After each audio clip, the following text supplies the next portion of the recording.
Olá, meus amores.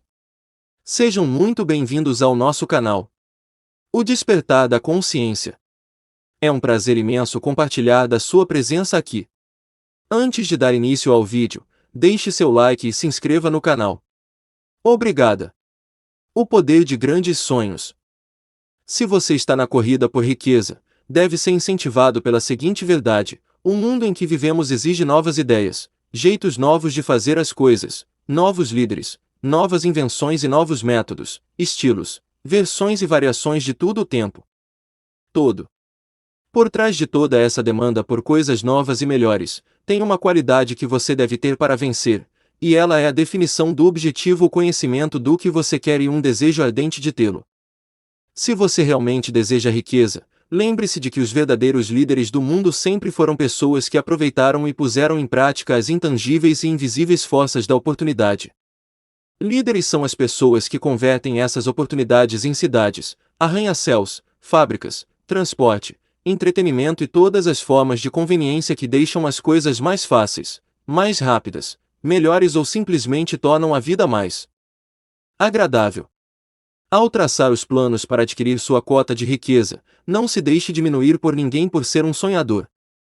Para ganhar o grande prêmio nesse mundo em transformação, você precisa pegar o espírito dos grandes pioneiros, cujos sonhos deram à civilização tudo o que ela tem de valor. É esse espírito que serve como sangue da vida do nosso país, sua oportunidade e a minha para desenvolver e divulgar nossos talentos.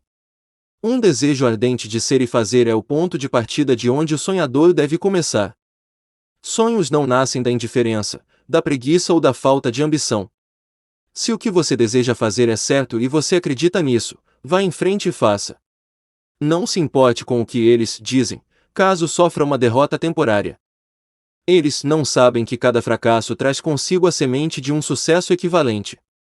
Marconi sonhou com um sistema para enviar o som de um lugar a outro sem o uso de cabos. Você pode se interessar em saber que amigos de Marconi o levaram sob custódia para ser examinado em um hospital psiquiátrico quando anunciou que havia descoberto um princípio pelo qual podia enviar mensagens pelo ar. Evidências de que ele não sonhou em vão podem ser encontradas em todos os rádios e aparelhos de televisão, telefones celulares, satélites de comunicação e outros equipamentos sem fio do mundo. Felizmente, os sonhadores de hoje vivem melhor. Hoje o mundo é cheio de oportunidades que os sonhadores do passado nunca conheceram.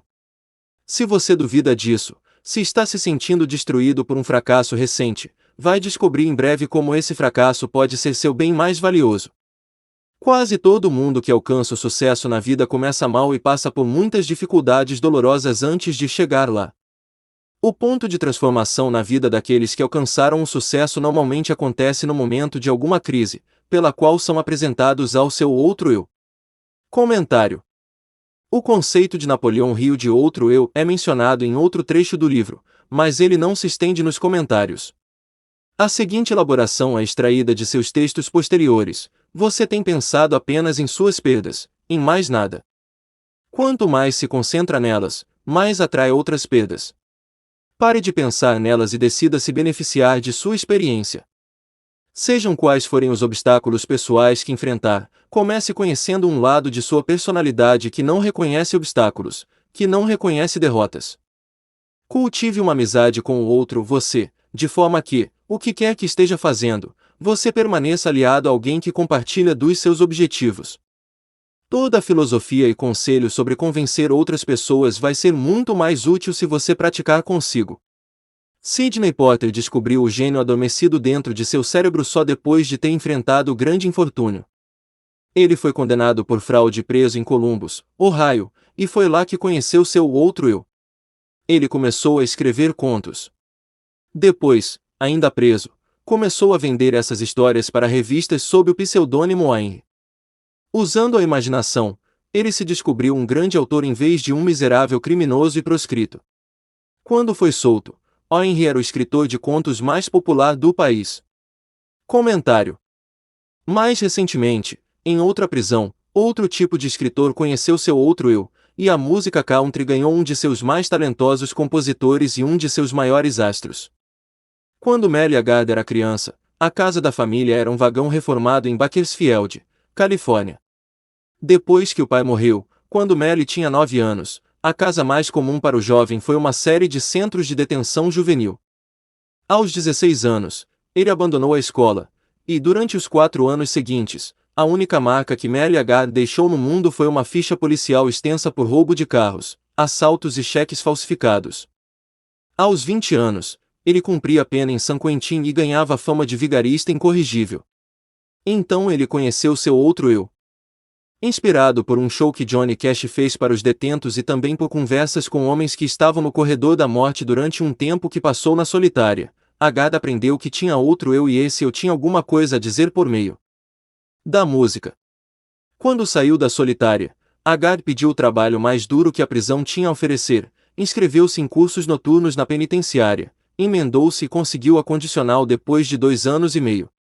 Voltou a Bakersfield, onde cavava valas durante o dia para poder aperfeiçoar suas composições e se apresentava à noite. Em 3 anos conseguiu um contrato com uma gravadora, em 5 chegou à lista dos 10 mais e seguiu em frente até se tornar uma das vozes mais influentes na moderna música country. Thomas Edison sonhou com uma lâmpada que poderia funcionar com eletricidade e começou onde estava a pôr seu sonho em prática. Ele falhou mais de 10.000 vezes. Apesar dos fracassos, persistiu naquele sonho até finalmente ser levado a descobrir o gênio que dormia dentro de seu cérebro. Comentário: Dean Kamen conheceu seu outro eu bem cedo na vida. Adolescente, Kamen fundou a própria empresa, produzindo e vendendo sistemas de controle para shows automatizados de som e luz. Ele ainda estava no ensino médio quando assinou o contrato para automatizar a bola da véspera de Ano Novo na Times Square. Embora tenha ido para a universidade, não se formou porque estava ocupado demais trabalhando em algo que chamava de autosseringa, a primeira bomba de infusão para administrar terapias medicamentosas.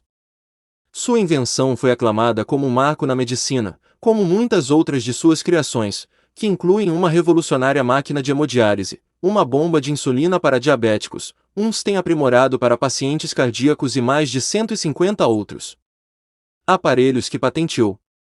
Um dia, vendo a dificuldade que um cadeirante enfrentava para subir na calçada, Kamen decidiu criar um aparelho que liberasse as pessoas confinadas a cadeiras de rodas. O resultado é o iBot, um revolucionário equipamento com rodas que usa computadores e um sistema de giroscópios estabilizadores que imitam o funcionamento do corpo humano. Ele não apenas sobe em calçadas, como sobe e desce escadas, percorre quase todo tipo de terreno acidentado e permite ao usuário se levantar e ficar na mesma altura de uma pessoa em pé. E faz isso tudo sem o usuário precisar sair do aparelho ou pedir ajuda a alguém. Em 2001 Kamen chegou às primeiras páginas quando apresentou o Segway, um aparelho de transporte individual baseado em sua tecnologia iBot. É um aparelho de 2 rodas que parece um scooter e se move para frente, para trás, para a esquerda, para a direita e para sem o usuário fazer mais que mover o corpo. É tão sensível que é quase como se obedecesse aos pensamentos do usuário. O Segway pode ser uma invenção que vai mudar o mundo, com possibilidades de aplicação para trabalho e viagem que desafiam a imaginação. Enquanto escrevemos, o Segway já é utilizado para movimentação em grandes galpões e está sendo testado por departamentos de polícia e funcionários do correio. Enquanto o Departamento de Trânsito e a Prefeitura debatem sobre se o Segway deve andar na rua ou na calçada, Dean Kamen já tem um novo sonho. Dessa vez o sonho é uma invenção que pode literalmente levar luz a alguns dos recantos mais escuros da Terra. Kamen desenvolveu um gerador elétrico não poluente que pode usar quase qualquer coisa como combustível. Mas o mais extraordinário é que ele criou um revolucionário sistema fechado, de forma que o aquecimento do motor é usado para purificar 37 litros de água potável por hora. Essa incrível invenção pode levar água potável a regiões do mundo onde a água contaminada mata milhões e, ao mesmo tempo, fornecer uma fonte de energia elétrica barata e confiável.